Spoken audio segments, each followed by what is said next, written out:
नाज़रीन अस्सलाम वालेकुम। सियासत टीवी के खुसूसी प्रोग्राम खबर ख्याल में आपका खैर मकदम है।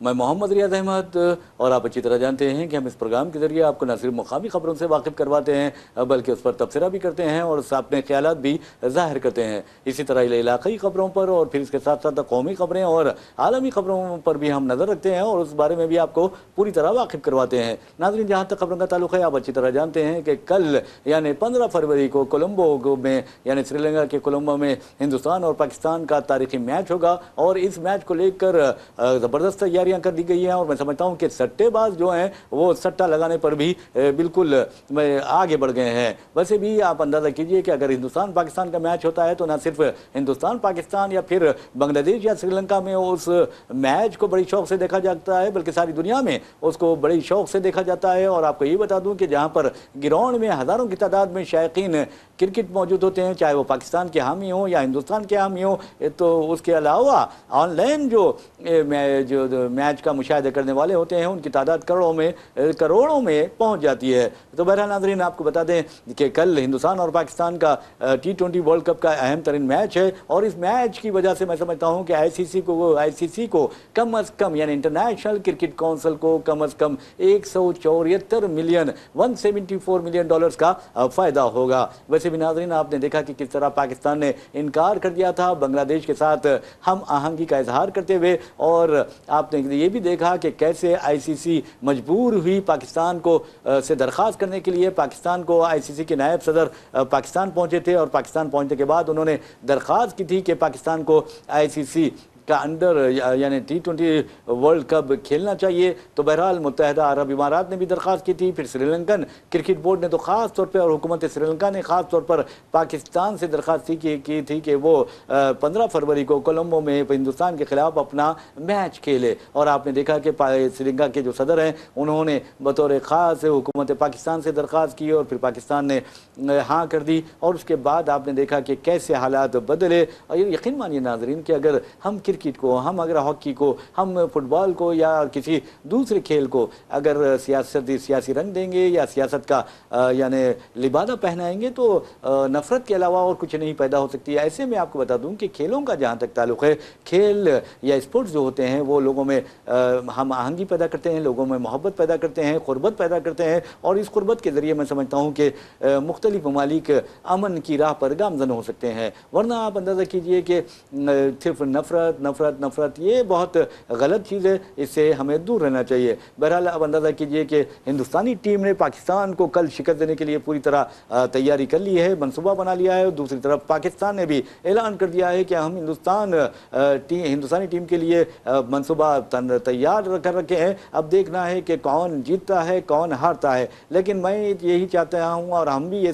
तमाम लोग यही चाहते हैं कि हिंदुस्तान जीते या पाकिस्तान जीते, लेकिन क्रिकेट की जीत हो, इंसानियत की जीत हो, मोहब्बत की जीत हो और आपसी भाईचारगी की जीत हो, तो ये बहुत अच्छी बात है। वैसे भी नाज़रीन, जहाँ तक हिंदुस्तान पाकिस्तान के मैच का सवाल है, ये बहुत ही जज्बाती मैच होता है, चाहे वो हिंदुस्तानी शायकीन का सवाल हो या पाकिस्तानी शायकीन का सवाल हो। अगर पाकिस्तान के खिलाफ हिंदुस्तान को कामयाबी मिलती है, टीम इंडिया को कामयाबी मिलती है, तो आपने देखा कि किस तरह हमारे मुल्क में जश्न मनाया जाता है, आतिशबाजी की जाती है और जुलूस निकाले जाते हैं। और जब पाकिस्तान हारता है और पाकिस्तान का क्या हाल होता है आप अच्छी तरह अंदाज़ा कर सकते हैं। वहाँ पर जो टीवी सेट्स हैं उसे तोड़ फोड़ कर दिया जाता है और लोग बहुत ज़्यादा बुरा मानते हैं। कहने का मतलब ये है कि बहुत जज्बाती लगाव है हिंदुस्तानी क्रिकेट शायकीन को, उसी तरह पाकिस्तानी क्रिकेट शायकीन को भी अपने टीमों से, अपने मैचेस से और ख़ास तौर पर हिंदुस्तान और पाकिस्तान के मैच को लेकर तो इनमें बहुत ज़्यादा जज्बात पाए जाते हैं, बहुत ज़्यादा जोश पाया जाता है, बहुत ज़्यादा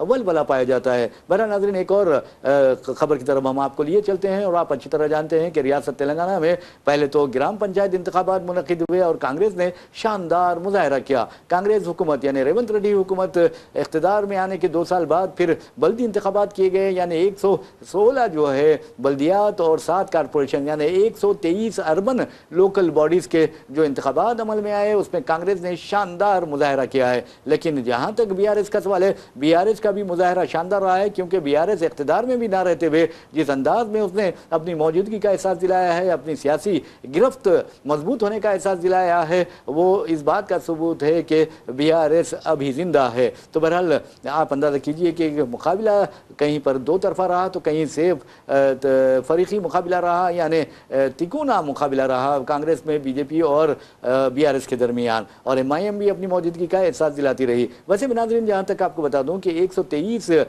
اربن لوکل باڈیز کا سوال ہے، تقریباً 2996 جو وارڈز سے اس میں سے 2995 وارڈز پر انتخابات ہوئے، اور آپ نے دیکھا کہ 11 فروری کو صبح 7 بجے سے لے کر شام 5 بجے تک رائے دہی کا انعقاد عمل میں آیا، اور آپ نے یہ بھی دیکھا کہ کانگریس نے 2995 نشستوں میں سے 1537 وارڈز پر کامیابی حاصل کی، اور اس طرح اس کے جو کامیابی کا پرسنٹیج ہے یا فیصد ہے یا اسٹیک ریٹ ہے وہ تقریباً 51.3% ہے، یعنی 51.3% ہے۔ اسی طرح اگر اب BRS کی بات کرتے ہیں تو BRS نے 2995 وارڈز میں سے تقریباً 781 وارڈز میں اس نے کامیابی حاصل کی۔ اس طرح اس کا جو اس نے 26% یعنی اس کا اسٹرائک ریٹ ہے، یعنی 26% لوگوں نے اس کی تائید کی ہے، یہ کہہ سکتے ہیں۔ اسی طرح بی جے پی کی اگر بات کرتے ہیں، بی جے پی تو مرکز میں اور کئی ریاستوں میں برسر اقتدار ہے۔ بی جے پی کا یہ دعویٰ ہے، بی جے پی قائدین کا یہ دعویٰ ہے کہ بی جے پی ہندوستان کی نہیں بلکہ دنیا کی سب سے بڑی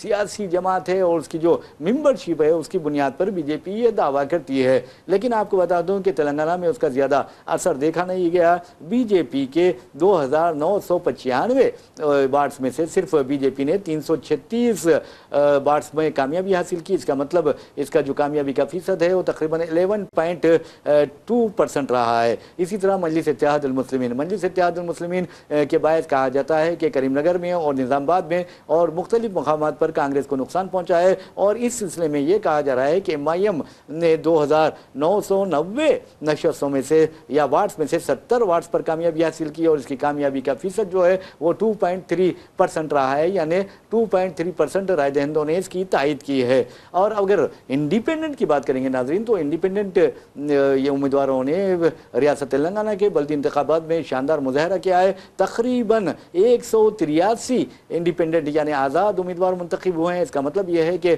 آزاد امیدواروں نے ان انتخابات میں 6.1% ووٹ حاصل کیے ہیں۔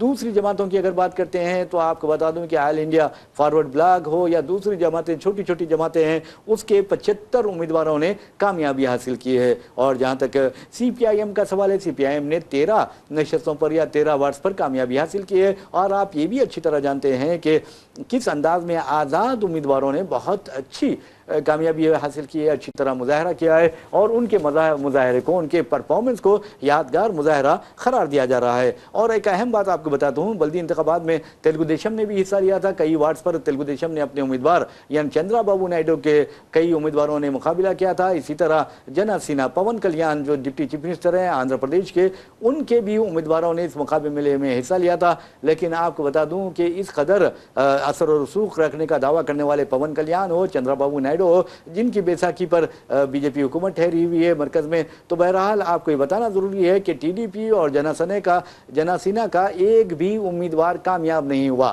یہ بہت بڑی بات ہے۔ ویسے بھی ناظرین آپ کو بتا دیں کہ جہاں تک یہ اس طرح کے حالات ہیں یہ بہت ہی خطرناک ثابت ہو سکتے ہیں، اور خاص طور پر TDP اور جنا سینا کے لیے لمحہ فکریہ ہے۔ TDP اور جنا سینا کو یہ سوچ لینا چاہیے کہ ریاست تلنگانہ میں ان کی کوئی مقبولیت نہیں ہے۔ یہ اور بات ہے کہ پون کلیان بہت بڑے اداکار ہیں اور یہ جو اچھی اداکاری کرتے ہیں، جبکہ چندرا بابو نائیڈو بہت زبردست سیاسی اداکار ہیں، اور سیاست میں ان کا مقابلہ بہت کم لوگ ہی کرتے ہیں۔ ویسے بھی ناظرین آپ کو بتا دوں کہ جہاں تک مجلس اتحاد المسلمین کا سوال ہے، مجلس اتحاد المسلمین نے 146 نشستوں پر مقابلہ کیا تھا، اور اس کے 70 امیدوار کامیاب ہوئے ہیں۔ تو اس کا مطلب یہ ہے اس کا اسٹرائک ریٹ جو ہے 47.9% ہے۔ تو بہرحال یہ ہم نے آپ کو سنا یعنی تفصیلات بتائی ہیں ریاست تلنگانہ میں جو یعنی آپ دیکھیں گے کہ ریاست تلنگانہ میں جو بلدی انتخابات ہوئے ہیں۔ اور آپ کو یہ بھی بتا دیں کہ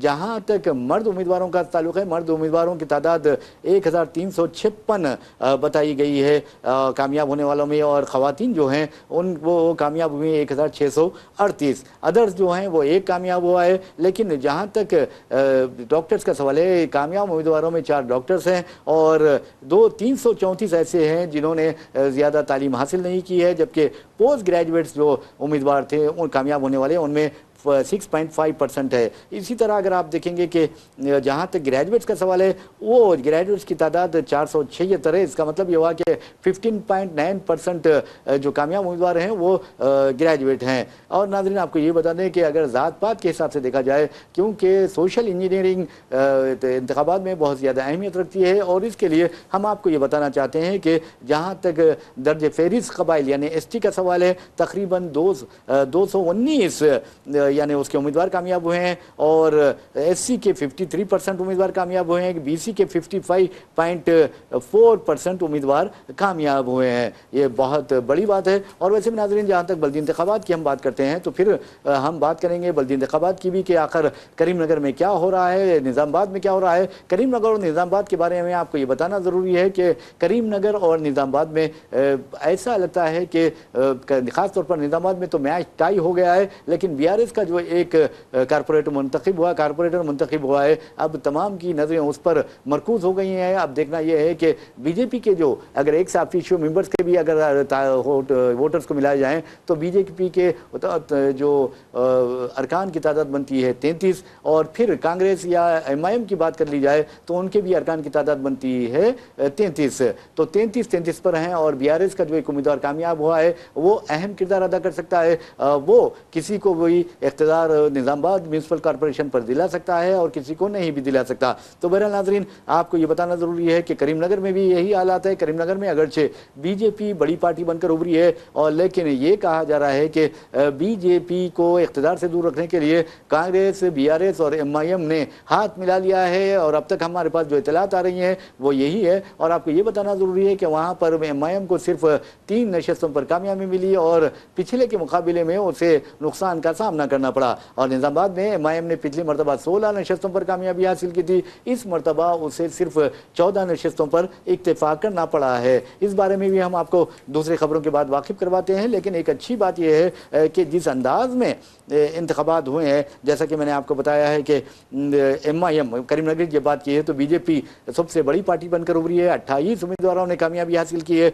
जबकि 13 वार्ड्स पर कांग्रेस कामयाब हुई है, BRS 8 वार्ड्स पर कामयाबी हुई है। और आप देखेंगे 8 और ये 13 जो होते हैं 21 के साथ MIM 3 है, 24 हो जाते हैं। फिर वो ऑल इंडिया यानी फॉरवर्ड ब्लॉक है, उसके 2 है, या और 8 आज़ाद उम्मीदवार हैं। तो अब आज़ाद उम्मीदवारों का बहुत ज़्यादा अहम किरदार है कि किसको कामयाब बनाया जाए, किसको नाकाम बनाया जाए, ये सबसे अहमियत वाली बात है। तो बहरहाल कांग्रेस के बारे में ये कहा जा रहा है कि इख्तियार के 2 साल बाद कांग्रेस ने अपनी अवामी मकबूलियत का सबूत बेहतर अंदाज में दिया है। ख़ास तौर पर ग्राम पंचायत के इंतखाबात में कांग्रेस की कामयाबी का जो फीसद रहा वो 67% से ज़ायद रहा है। और इस सिलसिले में आपको बता दूं कि चीफ मिनिस्टर रेवंत रेड्डी के बारे में कहा जा रहा है कि उन्होंने बल्दी इंतखाबात में कांग्रेस की शानदार कामयाबी के बाद दिल्ली में मरकज़ी क़यादत से मुलाकात की, ख़ास तौर पर प्रियंका गांधी से मुलाकात की, और उन्हें वाकिफ़ करवाया कि किस तरह ये जो इंतखाबात में कांग्रेस को कामयाबी मिली है वो रेवंत रेड्डी हुकूमत के कारनामों का नतीजा है। लेकिन एक बात ज़रूर है नाज़रीन, आपको बता दूं कि रेवंत रेड्डी हुकूमत रियासत में BJP पर काबू पाने या BJP का रास्ता रोकने में नाकाम हो गए हैं, जबकि BRS का मामला बिल्कुल मुख्तलिफ था। आप अंदाज़ा कीजिए कि BRS के दौरे इख्तियार में 2 मरतबा भी BJP ने नाक़िस मुज़ाहरा किया था। ख़ास तौर पर आप देखेंगे कि BJP के रुकन पार्लियामेंट की अरकान पार्लियामेंट की तादाद BRS दौरे हुकूमत में पहली मरतबा 1 थी, फिर उसके बाद 4 हुई, और रेवंत रेड्डी के देखेंगे इंतखाबात के दौरान यानी 8 हो गई है। और जो एक रुकन असेंबली हुआ करता था BJP का, अब असेंबली में 8 अरकान हैं। तो ऐसे में आप इस मामले में तो रेवंत रेड्डी को KCR के आगे नहीं कहा जा सकता। BJP पर कंट्रोल करने, BJP के कदम रोकने, BJP पर काबू रखने में KCR का जवाब नहीं था। ये एक अहम बात है। और फिल वक्त रियासत में BJP जिस अंदाज में आगे बढ़ने की कोशिश कर रही है, इसका अंदाज़ा इस बात से लगाया जा सकता है कि मरकज़ी वज़ीर मुमलिकती वज़ीर दाखिला बंडी संजय के बारे में आप अच्छी तरह जानते हैं कि आज वो जिस मुकाम पर पहुँचे हैं, क्यों पहुँचे پہنچے ہیں, کیسے پہنچے ہیں, اور پالیٹکس میں جو ہوتی ہے چاپلوسی یا چمچا گیری وہ بہت اہمیت رکھتی ہے. تو بہرحال ان کے بارے میں آپ اچھی طرح جانتے ہیں کہ کس چیز نے انہیں آج اقتدار کی اس بلندی پر پہنچایا ہے. تو بہرحال بنڈی سنجے پارلیمنٹ میں جو ہے کریم نگر کی نمائندگی کرتے ہیں. تو بنڈی سنجے نے دہلی میں ایک واضح طور پر کہا کہ یعنی ایم آئی ایم اور کانگریس نے اور بی آر ایس والوں نے ایک ایک ووٹر کو 7,000 روپے پیش کیے, اس کے باوجود بھی عوام نے بی جے پی کو ووٹ دیا ہے. یہ آپ اندازہ کر سکتے ہیں کہ 7,000 روپے کون لا کر دے گا, یہ اچھی طرح اندازہ ہے. خاص طور پر ایم آئی ایم کے بارے میں یہ کہہ رہے ہیں کہ 7,000 روپے انہوں نے دیا ہے, تو آپ کو یقین کرنا چاہیے یا نہیں کرنا چاہیے, اس بات کا فیصلہ ہم آپ پہ ہی چھوڑتے ہیں. اور وہ یہ بھی کہتے ہیں, بنڈی سنجے یہ بھی کہتے ہیں کہ ہم نے کریم نگر میں بازی ماری ہے, اب ہمارا اگلا نشانہ جی ایچ ایم سی ہے. اور آپ اچھی طرح جانتے ہیں کہ جی ایچ ایم سی کی جو میعاد ہے وہ 10 فروری کو ختم ہو چکی ہے. اور آپ کو یہ بتا دوں کہ جی ایچ ایم سی کو ریونت ریڈی گورنمنٹ نے 3 بلدی کارپوریشنز میں تقسیم کر دیا ہے. ایک تو جی ایچ ایم سی یعنی greater municipal corporation of Hyderabad, اور اس کے بعد اگر آپ دیکھیں گے کہ دوسرا ہے سیبر آباد میونسپل کارپوریشن, اور تیسرا ہے ملکاج گیری میونسپل کارپوریشن. ملکاج گیری سے آپ کو بتا دوں کہ پارلیمنٹ کے لیے ریونت ریڈی منتخب ہوئے تھے, لیکن پارلیمانی انتخابات میں وہاں سے بی جے پی کے ایٹالا راجندر کامیاب ہوئے. ایٹالا راجندر آپ اچھی طرح جانتے ہیں کہ وزیر فائنانس کی حیثیت سے بہار حکومت میں اور اہم کردار ادا کیا تھا, اور وہ اس وقت کے چیف منسٹر کے سی آر کے بہت بااعتماد ساتھیوں میں شامل کیے جاتے تھے. لیکن آپ اندازہ کیجئے یہ پالیٹکس ہے, پالیٹکس بہت ہی غلیظ ہوتی ہے, بہت گندی ہوتی ہے, فلتی ہوتی ہے. اس میں نہ اپنوں کو دیکھا جاتا ہے نہ غیروں کو دیکھا جاتا ہے, اور حد تو یہ ہے کہ عوام کے مفادات کا سودا کیا جاتا ہے اور اپنا فائدہ کیا جاتا ہے. تو بہرحال ناظرین آپ کو بتا دوں کہ پہلے جو پالیٹکس ہوا کرتی تھی وہ پاک صاف ہوتی تھی, شفاف ہوا کرتی تھی. لیکن اب کی جو پالیٹکس ہے, اب کی جو پالیٹیشنز ہے, ان کے بارے میں بلا مبالغہ بلا جھجک یہ کہا جا سکتا ہے کہ انہیں اپنے مفادات سے, اپنے اولاد کے مفادات کی فکر ہے, اور ملت کی یا عوام کی کوئی فکر نہیں ہوتی. تو بہرحال آپ دیکھیں گے کہ ملکاج گیری سے بی جے پی امیدوار کامیاب ہوتا ہے, اور اس کی کامیابی کو روکنے میں بھی کانگریس ناکام رہتی ہے. تو بہرحال ناظرین آپ کو بتا دیں کہ جہاں تک بلدی انتخابات کا سوال ہے, اب دیکھنا یہ ہے کہ بلدی انتخابات کے بعد اب G H M C, Bandi Sanjay کہتے ہیں کہ وہ ان کا جو ٹارگٹ ہے وہ جی ایچ ایم سی ہے. اور آپ اندازہ کر سکتے ہیں کہ بی جے پی مذہبی خطوط پر لوگوں کو تقسیم کر کے ووٹ حاصل کرتی ہے. ایسے میں الیکشن کمیشن کو بڑی سختی کے ساتھ اس کے خلاف کارروائی کرنی چاہیے. شمالی ہند کی الگ بات ہے, وہاں پر بی جے پی کی حکومتیں ہیں, پولیس اس کے ہاتھ میں ہے, ہر چیز اس کے ہاتھ میں ہے. حد تو یہ ہے کہ جو اپوزیشن قائدین ہیں وہ کہتے ہیں کہ الیکشن کمیشن بھی اس کے ہاتھ میں ہے. لیکن ان بلدی انتخابات میں آپ دیکھیے کہ الیکٹرانک ووٹنگ مشین استعمال نہیں کیا گیا, بلکہ ای وی ایم کی بجائے بیلٹ پیپرز استعمال کیے گئے, جس کے نتائج بھی بہتر برآمد ہوئے ہیں. اب دیکھنا یہ ہے کہ بی جے پی آگے کیا کرتی ہے. جی ایچ ایم سی کے بارے میں اس نے خصوصی منصوبہ تیار کر رکھا ہے. اب وہ یہی کہیں گے کہ حیدرآباد کا نام بدل کر بھاگیہ نگر رکھ دیں گے, ایسا کریں گے ویسا کریں گے. آپ اندازہ کیجئے کہ اس طرح کے جذباتی نعرے لگاتے ہوئے, لوگوں کا مذہبی استحصال کرتے ہوئے آپ کچھ بھی نہیں کر سکتے. آپ کو اگر عوام کی خدمت کرنی ہے, آپ کو اقتدار میں آنا ہے, تو ہمارا چیلنج ہے, میرا ہی چیلنج نہیں بلکہ عوام کا بھی چیلنج ہے کہ آپ ترقی کے نام پر, ترقیاتی ایجنڈے کے نام پر آئیے اور انتخابات جیت کر بتائیے. وزیر اعظم نریندر مودی کے بارے میں بھی یہ کہا جاتا ہے کہ وارانسی میں اس مرتبہ وہ ہارتے بچے. خود بی جے پی قائدین نے کئی بی جے پی قائدین نے انکشاف کیا کہ وہاں پر دھاندلیاں کی گئی ہیں, جس کے نتیجے میں وزیر اعظم کو کامیابی ملی. لیکن ہم اس کے الزام سے اتفاق نہیں رکھتے, بلکہ اپوزیشن قائدین کے الزامات سے ہم آپ کو واقف کروا رہے ہیں. تو بہرحال آپ نے دیکھا کہ بابری مسجد کو شہید کر کے جہاں پر رام مندر تعمیر کی گئی, ایودھیا جس کا نام ہے, وہاں پر بھی آپ دیکھیں گے کہ بی جے پی امیدوار کو شرمناک شکست کا سامنا کرنا پڑا, اور ایک دلت امیدوار نے وہاں سے کامیابی حاصل کی. تو اس کا مطلب یہ ہے کہ جس رام کے نام پر انہوں نے سیاست کی تھی, اسی رام نے بی جے پی کو ٹھکرا دیا ایودھیا میں. تو بہرحال ناظرین آپ کو بتا دوں, ایودھیا نگری رام کی نگری کہا جاتا ہے. تو اس کا مطلب یہ ہے کہ رام چندر جی نے بھی بی جے پی کو ٹھکرا دیا ہے ایودھیا میں, اور وہاں سے سماجوادی پارٹی کا امیدوار منتخب ہوا, اور وزیر اعظم بھی ہارتے بچ گئے. تو بہرحال ناظرین آپ کو معلوم ہے بچتے ہار جائیں گے, یہ بھی ایک بات ہو سکتی ہے. ویسے بھی ناظرین آپ کو یہ بتانا ضروری ہے کہ کسی عالم سے ایک شخص دوڑتا ہوا آیا, ہانپتے کانپتے ہوا آیا, اور عالم سے سوال کیا کہ حضرت قبلہ, میرے جو मेरा जो भाई है वो मरते मरते बच गया है। तो उस मौलाना ने कहा है कि मरते मरते बच गया है तो ठीक है, बचते बचते मर जाएगा। तो बहरहाल आज अगर आप धांधली की बुनियाद पर, धांधलियों की बुनियाद पर, मैच फिक्सिंग की बुनियाद पर, या इलेक्शन कमीशन से, जैसा कि आप राहुल गांधी कहते हैं कि सांठ घाट की बुनियाद पर, या आप देखेंगे गठजोड़ की बुनियाद पर इंतखाबात जीतते हैं, तो हमेशा ऐसा नहीं होता, क्योंकि हमेशा दिन रहने वाला नहीं होता। दिन के बाद रात आती है और रात के बाद दिन आती है, दिन आता है, ये कुदरत का इंतजाम है। तो उरूज के बाद जवाल भी होता है। आज वज़ीर आज़म नरेंद्र मोदी की हुकूमत है, लेकिन हो सकता है कि कल वो ना हो, ना उनकी हुकूमत हो, क्योंकि किसी की ये जो दुनिया है ये बिल्कुल आर्जी है, ये मेहमान खाना है, ये रेलवे स्टेशन की तरह होता है, और ये फिल वक्त हो सकता है कि वज़ीर आज़म के लिए मेट्रो रेलवे स्टेशन साबित हो। तो बहरहाल आप ये दावा नहीं कर सकते कि हम हमेशा जीतते रहेंगे, हम हमेशा इख्तिदार में रहेंगे। अगर ऐसा होता तो कांग्रेस ने तकरीबन 6 दहर से ज़ायद हुकूमत की और उसका इख्तिदार का खात्मा हो गया। ये चीज़ें मोदी को सोचनी चाहिए, मोदी के दोस्तों को सोचना चाहिए, आरएसएस को सोचना चाहिए, और उन्हें ये सोचना चाहिए कि अगर आज वो हिंदू मुस्लिम करते हुए, या मंदिर मस्जिद करते हुए, या मसाजिद पर या मदरसों पर बुलडोजर चलाते हुए, या मुसलमानों के घरों को ज़मीन दोज करते हुए इख्तिदार पर बरकरार रहेंगे, तो ये उनकी खाम ख्याली है, उनकी बचकाना सोच और फिक्र है। वो इस सोच और फिक्र से उन्हें महफूज रहना चाहिए, ये सबसे अहम बात है। तो बहरहाल नाज़रीन, आपको बता दें कि जहाँ तक बीजेपी का सवाल है, बीजेपी हो या कोई भी हो, कोई भी अगर ये सोचता है कि उसका इख्तिदार हमेशा रहने वाला है, अब्दी है, तो समझिए कि वो बेवकूफ़ है, पागल है और मजनूनाना कैफियत का हामिल है, और उसका इलाज करवाना चाहिए। क्योंकि कोई इस दुनिया में कोई चीज़ मुस्तकिल नहीं होती, या आर्जी होती है, वो इख्तिदार हो या कुछ हो। आज अगर आप तख्त पर हैं तो कल तख्ते पर भी आ जाएंगे, आपके सर पर ताज है तो कल आपका सर ही मुंडवा दिया जाएगा। ये सोचने वाली बात है। तो बहरहाल नाज़रीन, हम बल्दी इंतखाबात की बात कर रहे थे और आपको ये बता रहे थे कि किस तरह बीआरएस बहुत पीछे रह गई है कांग्रेस से। कांग्रेस ने अच्छा मुजाहरा किया है। कांग्रेस के जो रियासती सदर है, यानी तेलंगाना प्रदेश कांग्रेस के सरबराह मुख्य महेश गौड़ ने वाज़ेह तौर पर कहा है कि निज़ामाबाद और करीमनगर पर भी कांग्रेस का कब्जा होगा। कैसा होगा उन्होंने तो नहीं बताया, लेकिन वहां तो टक्कर का मुकाबला है, टाई भी हो सकता है मैच, ये भी कहा जा रहा है। लेकिन उन्होंने कहा कि अब रियासत में बीआरएस का कोई असर नहीं है, और बीजेपी ने मजहबी इस्तेसाल किया है,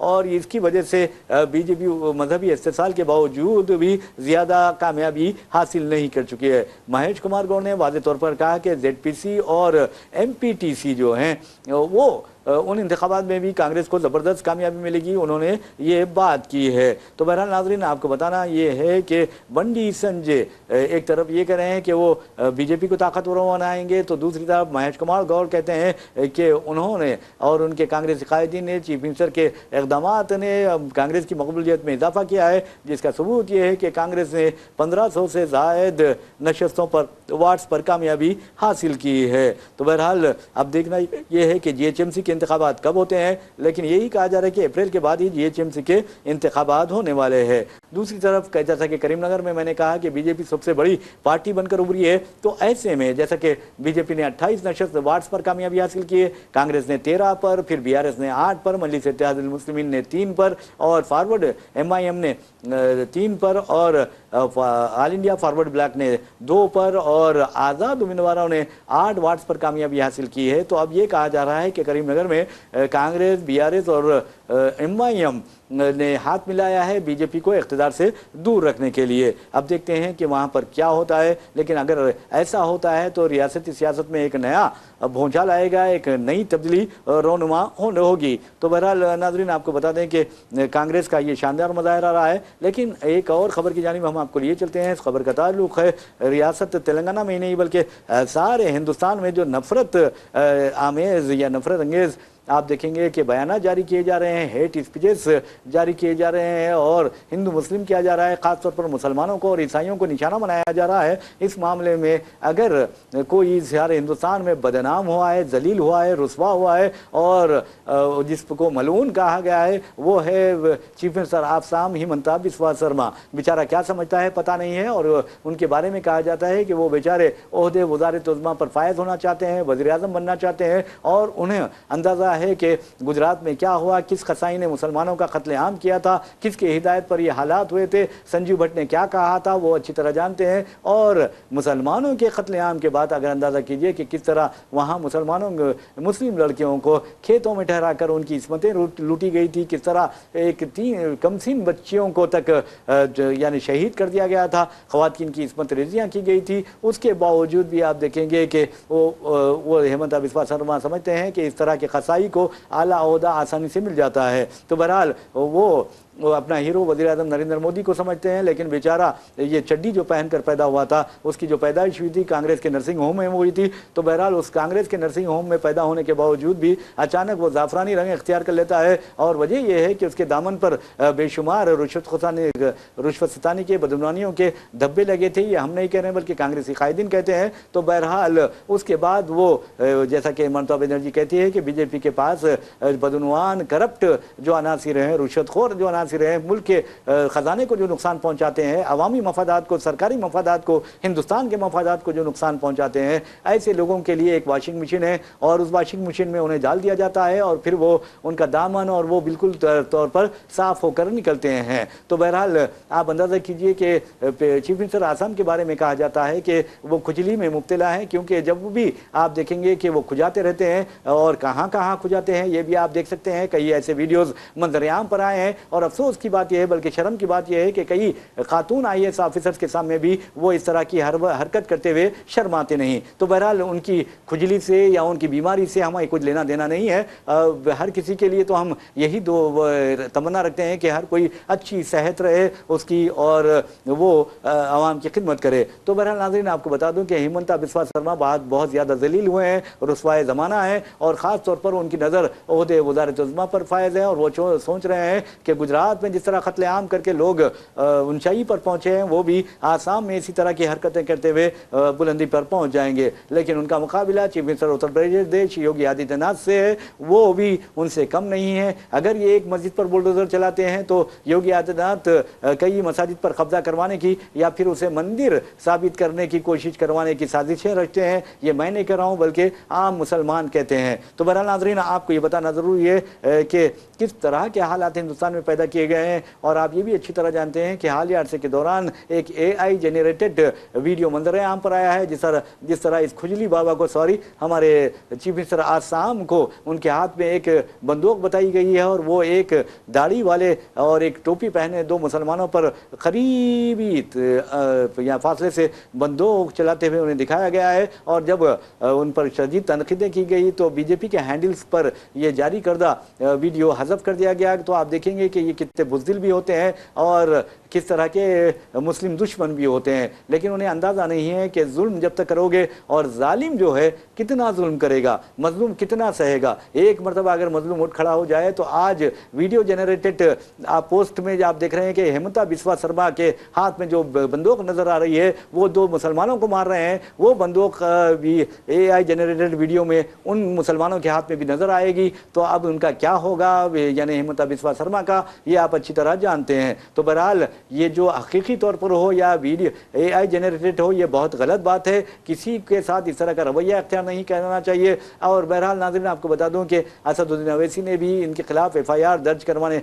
यानी पुलिस में शिकायत दर्ज करवाई थी। फिर उसके बाद आप देखेंगे कि जमीयतुल उलमा के महमूद मदनी ने भी उनके खिलाफ मुकदमा दर्ज करने की बात की थी। और उसके बाद आपने देखा कि किस तरह इलाहाबाद हाईकोर्ट के साबिक चीफ जस्टिस ने वाज़ेह तौर पर कहा था कि आखिर सुप्रीम कोर्ट क्यों मुजरिमाना खामोशी इख्तियार किए हुए हैं। क्या सुप्रीम कोर्ट हेमंता बिस्वा शर्मा की बकवास पर और इसके भोंकने पर क्या अज खुद कार्रवाई नहीं कर सकती, सोमोटो एक्शन नहीं ले सकती? उन्होंने ये बात की थी। तो बहरहाल सुप्रीम कोर्ट ने उसके बावजूद भी अपने कान बंद रखे, अपने आंख बंद रखे, अपने मुंह बंद रखा और खामोशी इख्तियार की। और उसके बाद आपने देखा कि communist party of India, Marxist के कायदीन ने और CPI के कायदीन ने हेमंता बिस्वा शर्मा के खिलाफ शिकायत दर्ज करवाई। और अब सुप्रीम कोर्ट को होश आया। सुप्रीम कोर्ट के चीफ जस्टिस सूर्यकांत और एक जज है, उन्होंने सूर्यकांत के साथ साथ आप देखेंगे एक और जज हैं, उन्होंने इसके खिलाफ यानी हेमंता बिस्वा शर्मा के खिलाफ हेट स्पीच मुकदमे की समाअत करने का फैसला किया है और इस मुकदमे की समाअत कल होने वाली है। अब देखना यह है कि ये लोग क्या इकदाम करते हैं और उसका क्या इलाज करते हैं कि अगर कोई पागल हो जाता है तो उसका इलाज होता है मेंटल हॉस्पिटल में। अगर कोई पागल कुत्ता यानी कुत्ता पागल हो जाता है और मेंटल हॉस्पिटल और लोगों का काटने लगता है तो फिर उस कुत्ते को क्या किया जाता है आप अच्छी तरह जानते हैं। आप खुद हमारे रियासत तेलंगाना में देखेंगे कि हजारों कुत्तों को टीके देकर मार दिया गया है, हजारों कुत्तों को गोली मारकर मार दिया गया है और हजारों कुत्तों को आपको बता दूं कि जहर देकर मार दिया गया है, क्योंकि ये पागल कुत्तों का इलाज समझते हैं लोग। और मैं समझता हूं कि अगर कम्युनल जो डॉग्स हैं यानी फिरकापरस्त जो कुत्ते हैं उनका भी इलाज होना चाहिए और ये कानूनी इलाज होना चाहिए। कानून अगर एक टीका तैयार कर ले उनके खिलाफ कार्रवाई का तो यकीन मानिए कि ये दोबारा हिम्मत नहीं कर सकेंगे। और कानून के लिए खासतौर पर अदालतों के लिए ये ज़रूरी हो जाता है, अदलिया के लिए ये ज़रूरी हो जाता है, क्योंकि हिंदुस्तानी अदलिया पर हालिया अरसे के दौरान बहुत ज़्यादा इल्ज़ामात आयद किए गए। जब से बाबरी मस्जिद राम जन्मभूमि मिल्कियत मुकदमे का फैसला आया है इसमें कोई दो राय नहीं है,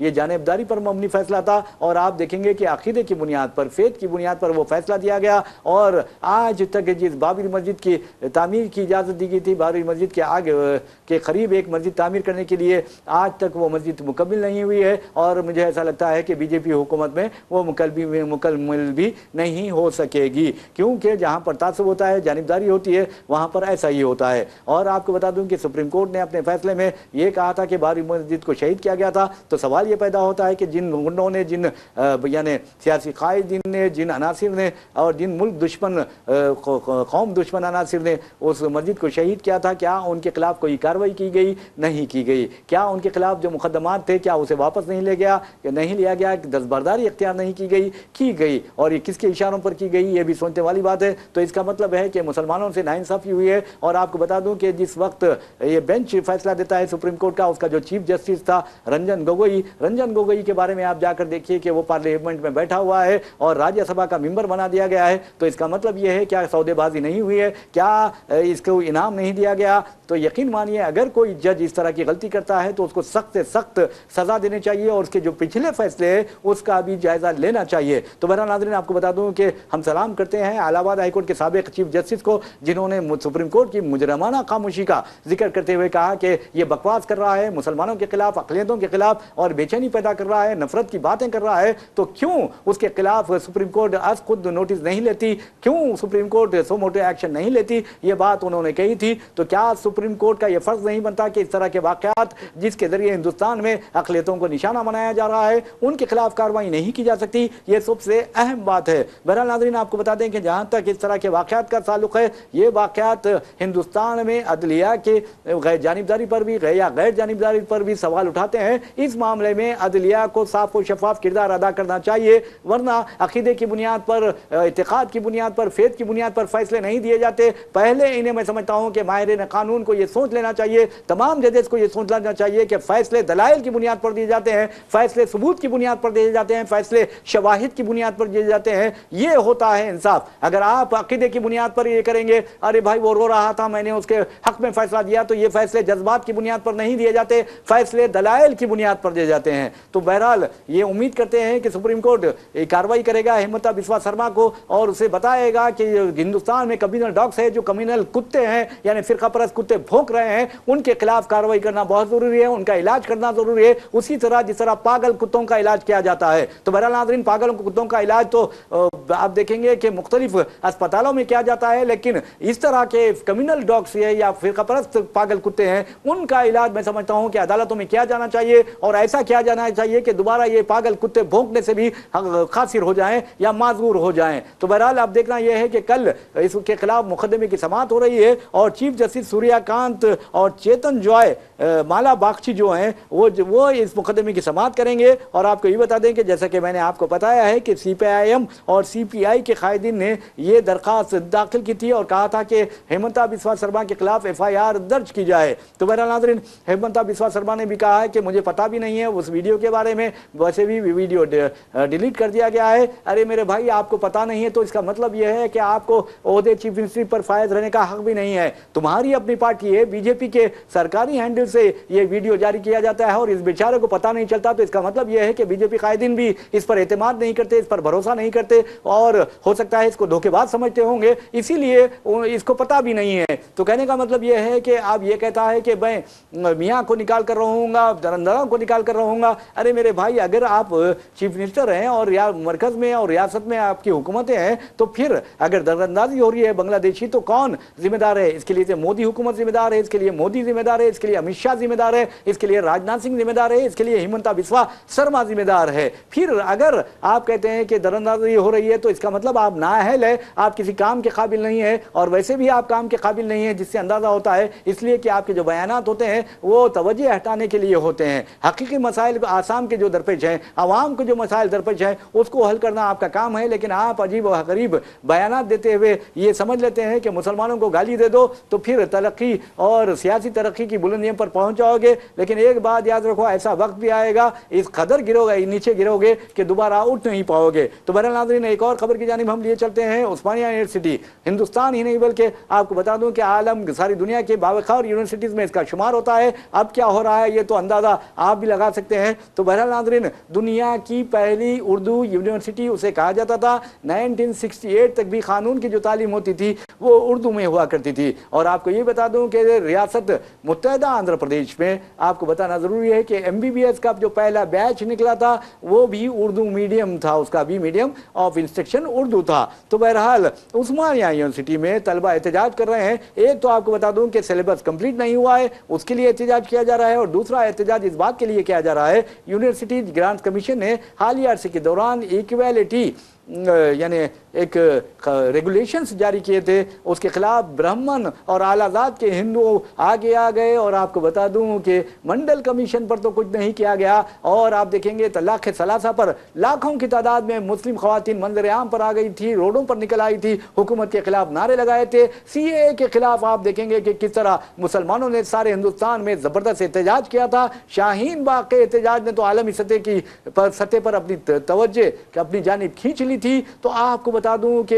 एंटी मुस्लिम वक्फ तरमीमी कानून पास किया जाता है, आप देखेंगे कि उस पर भी कुछ नहीं होता। लेकिन सुप्रीम कोर्ट से रुजू हो आ जाता है तो सुप्रीम कोर्ट कुछ नहीं करती। और जब UGC यूनिवर्सिटी ग्रांट्स कमीशन यानी दलित हैं, फिर SC ST BC जो तलबा हैं वो या फिर अक़लियती तलबा हैं, उनके साथ मसावियाना रवैया इख्तियार करने के लिए कुछ तरमीमात करती है, तो आलाजात के जो तलबा है, आलाजात के जो ओहदेदार है, आलाजात के जो ब्यूरोक्रेट्स है, टेक्नोक्रेट्स है, सब उठ खड़े हो जाते हैं और सुप्रीम कोर्ट उसके खिलाफ स्टे देती है। ना CAA के खिलाफ देती है, ना आप देखेंगे तलाक़ सलासा के खिलाफ देती है, ना मुस्लिम आप देखेंगे कि यानी कश्मीर को हासिल आर्टिकल 370 पर के खिलाफ स्टे देती है, और ना नहीं किसी और के खिलाफ देती है। हाँ, इस पे आलाजात के हिंदुओं पर ज़र्ब पड़ रहा है तो वो स्टे दे देती है, और वो किस बुनियाद पर दी है सुप्रीम कोर्ट को भी जवाब देना होगा। तो बहरहाल उस्मानिया यूनिवर्सिटी में आप देखेंगे कि यूनिवर्सिटी ग्रांट्स कमीशन की जानिब से जो इक्वालिटी रेगुलेशन बनाए गए थे और उस पर जो सुप्रीम कोर्ट ने स्टे दिया, उसके खिलाफ एहतजाज किया गया। और आपको ये बता दूं कि जिसके नतीजे में सुप्रीम कोर्ट में जो फर्स्ट ईयर है, PG फर्स्ट ईयर के फर्स्ट ईयर सेमेस्टर के जो इम्तिहानात है उसे मार्च तक मुलतवी कर दिया गया है। तो ये खबर बहुत अहम है। और आपको ये बता दूं कि सुप्रीम यहाँ के जो उस्मानिया यूनिवर्सिटी के तलबा है या तालिबात है, उन्होंने बाद प्रोफेसर्स पर यानी शदीद तनकीद की है और जानिबदारी के इल्ज़ामात भी आयद किए हैं। तो बहरहाल नाज़रीन, जहाँ तालीम को भी अगर ज़ाफ़रानी रंग देने की कोशिश की जाएगी, सिलेबस में फ़िरका परस्ती का जहर भर दिया जाएगा, तो यकीन मानिए कि ये जो किताबें जिसमें फ़िरका परस्ती का जहर होगा या बारूद होगा, ये बम और मिसाइल से भी ख़तरनाक होंगे जो गैर कानूनी तौर पर बनाए जाते हैं। और ये भी मैं समझता हूँ कि तासुब और जानिबदारी के बम होते हैं जो हिंदुस्तान की तहजीब व तमद्दुन को की धज्जियाँ उड़ा कर रख देंगे। तो ऐसे में खबरदार रहिए, अगर हुकूमत इस तरह के जानिबदारी के इक़दाम करती है, तासुब पर मबनी इक़दाम करती है और उसका रवैया ख़तरनाक होता है, तो समझिए कि आपको उसके खिलाफ आवाज़ उठानी चाहिए। उस्मानिया यूनिवर्सिटी के SC ST BC तलबा आज अगर आवाज़ उठा रहे हैं तो उनका साथ देना हमारा फ़र्ज़ बनता है। तो बहरहाल नाज़रीन, ये खबर भी आपको हमने सुना दी है। और एक खबर आ रही है और आपको बताते हैं कि किस तरह कल हिंदुस्तान और पाकिस्तान के दरमियान मैच होने वाला है और उस मैच में कौन जीतेगा कौन हारेगा हम ये भी आपको हमने बताया है, लेकिन याद रखिए जो जीतेगा उसे अल्लाह का शुक्र अदा करना चाहिए और जो हारेगा उसे अपनी शिकस्त तस्लीम करना चाहिए। एक बात अहम है कि आलमी सतह पर एक ख़बर बहुत ज़्यादा गर्दिश कर रही है और उस खबर का ताल्लुक़ आपको बता दूं कि वो ईरान और अमेरिका के दरमियान जो तनाव की कैफियत है उससे मुतालिक है। आप अंदाज़ा कर सकते हैं कि इसराइल के बारे में आपको बताना ये ज़रूरी है कि इसराइल अमेरिका को पूरी तरह अपनी गिरफ्त में ले चुका है और ट्रंप के बारे में कहा जा रहा है कि इसराइली वज़ीर-ए-आज़म नेतन्याहू जो कहते हैं वो बिला चुमो चुरा आपको वो काम करने के लिए तैयार हो जाते हैं। यानी अगर ट्रंप कहते हैं नेतन्याहू कहते कि ट्रंप को अगर नेतन्याहू कहते हैं कि बैठ जा तो बैठ जाते हैं, उड़ जा तो उड़ जाते हैं, लेट जा तो लेट जाते हैं। लेकिन याद रखिए अगर कोई लेटता है तो उसे सोना नहीं चाहिए, क्योंकि आज बिल्कुल चौकसी अख्तियार करने की ज़रूरत है और ख़ास तौर पर अमेरिका को इस्तेमाल करते हुए इसराइल अपने मफादात की तकमील चाहता है और ये इसराइल चाहता है कि किसी ना किसी तरह अमेरिका ईरान पर हमला कर दे। ये हम नहीं कह रहे हैं, ईरान के जो वज़ीर ख़ारजा है, इराक के वज़ीर ख़ारजा अब्बाद अराक्ची ने यह बात कही है और इल्ज़ाम आयद किया कि इसराइल ईरान और अमेरिका के दरमियान जो मुज़ाकरात हो रहे हैं, जौहरी मुज़ाकरात हो रहे हैं, उन्हें सबोताज करने की मुसलसल कोशिश कर रहा है। लेकिन ईरान ने भी वाज़ेह तौर पर कहा है कि हम बात कर रहे हैं यूरानियम इनरिचमेंट की, यानी यूरानियम अफजूदगी की, और उस पर ही हम ये बात महदूद रखेंगे, यानी मुज़ाकरात गुफ्त शनीद या बातचीत को महदूद रखेंगे। आप ईरान की मिसाइल टेक्नोलॉजी की तरफ मत आइए, क्योंकि यहाँ पर लक्ष्मण रेखा है, रेड लाइन हमने खींच दी है, आप इधर नहीं आ सकते। अगर आपको बात करना है तो ईरान के जौहरी जो प्रोग्राम है उसके बारे में बात कीजिए, वरना दूसरी बात नहीं करते और ना हम अपने मिसाइल प्रोग्रामों के बारे में कोई बात करना चाहते हैं। आप अंदाजा कीजिए कि अमेरिका की ईमा पर, अमेरिका की ताईद व हिमायत पर इसराइल 73,000 फलस्तीनियों का कत्ल करता है, उनके कत्लेआम करता है, उनकी नस्ली तत्हीर करता है।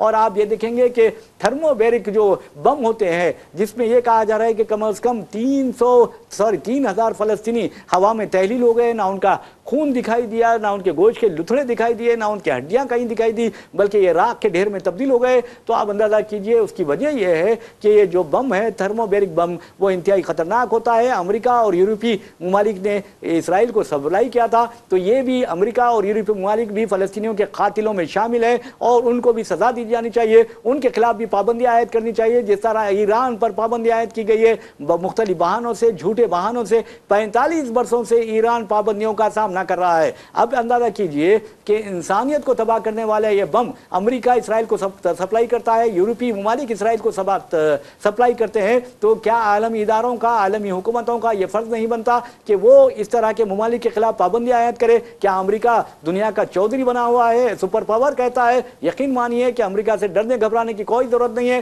तालिबान की मिसाल आपके सामने है, तालिबान ने किस तरह अमेरिका उसको जलीलो ख़ार किया और किस तरह आपको बता दूं कि यानी अफगानिस्तान से भागने पर मजबूर किया। ये सबसे अहम बात है। तो बहरहाल नाज़रीन, आपको बताना ये ज़रूरी है कि आज इसराइल जिस अंदाज में ईरान के खिलाफ अमेरिका को उकसा रहा है और ईरान ने भी वादे कर दिया है कि आपको हम इनका जवाब पत्थर से देंगे, हम मुज़ाकरात कर रहे हैं, हम नहीं चाहते कि लड़ाई हो, हम नहीं चाहते कि जंग हो, जबकि इसराइल ये पूरी तरह चाहता है कि जंग हो, चाहे उसके लिए झूठ का सहारा लिया जाए या मक्कारी का सहारा लिया जाए। क्योंकि आपने देखा कि इस दुनिया का, इस सदी का मैं समझता हूँ कि सबसे बड़ा अगर कोई झूठा है तो वो टोनी ब्लेयर है, साबिक वज़ीर-ए-आज़म बरतानिया। आपने देखा कि इराक पर बुश और टोनी ब्लेयर ने ये कहते हुए, झूठ कहते हुए, दगाबाजी करते हुए, कज़्ज़ाब आप देखेंगे कि रोल अदा करते हुए, और उसने ये बता दिया कि किस तरह उसने झूठ बोला था कि इराक में आम यानी सद्दाम हुसैन के पास आम तबाही के हथियार है। न सिर्फ सद्दाम हुसैन की हुकूमत को तबाह कर दिया गया, बल्कि सद्दाम हुसैन को भी इख्तिदार से बेदखल करते हुए मौत के मुंह में पहुंचा दिया गया। लेकिन सद्दाम हुसैन ने, चाहे वो कैसा भी रहा हो, लेकिन आखिरी जो अय्याम थे सद्दाम हुसैन के तारीखी थे, उसके मुंह से तारीखी अल्फाज और कलमे शहादत निकला, तो यकीन मानिए वो शेर की मौत मरा है। मौत नहीं मरा बल्कि शेर के तरह उन्होंने अपने यानी आप देखेंगे कि फांसी का फंदा जो है अपने गले में डाला था और उसने वाक़ई तौर पर जिस तरह थूका था, मैं समझता हूं कि वो उन साम्राज्यी ताकतों के बदनुमा चेहरे पर थूका था जो जानबूझकर और झूठ की बुनियाद पर मुख्तलिफ ममालिक के सरबराहों को कत्ल करते हैं, उनकी हुकूमतों का खात्मा करते हैं। तो बहरहाल नाज़रीन, मुस्लिम ममालिक को, अरब ममालिक को पूरी तरह ये होशियार हो जाना चाहिए, चौकस हो जाना चाहिए कि आज ईरान की बारी है तो कल उनकी बारी हो सकती है, कल वो भी ब्लैक मेलिंग का शिकार हो सकते हैं, कल वो भी हथियार खरीदने पर अमेरिका उन्हें मजबूर कर सकता है और सरमायाकारी